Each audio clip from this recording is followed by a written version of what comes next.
kungiyan banza da bai da wani amfani kaga mutum an je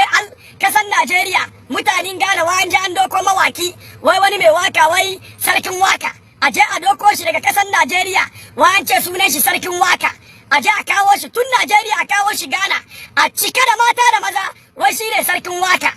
kan ga malumma na zaune wannan kudin nan da kun da kun ba malumma an yi wazi wannan kudin nan kun ba talakawa wannan kudin nan kawai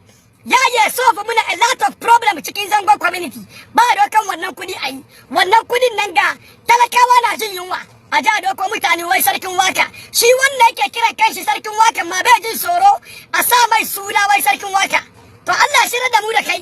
kuma da kuke kawo irin wayannan mutane Allah shirar da mu da ku ta kawo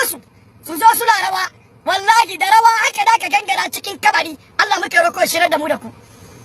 ka doki kudin ka aika wurin kirki na rinsa maka da Allah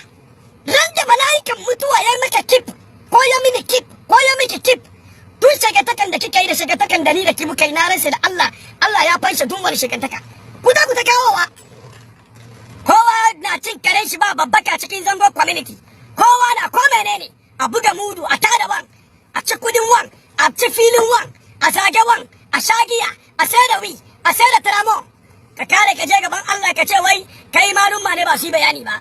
wallahi baka da wani sai Allah ya ce maka summa latus'alunna yawma idin anin na'im ya baka phone ai malumma na wazi ma ku sa kalangu bani daga cikin guwa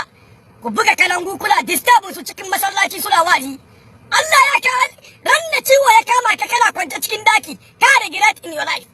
Allah dika mala Usman Orlando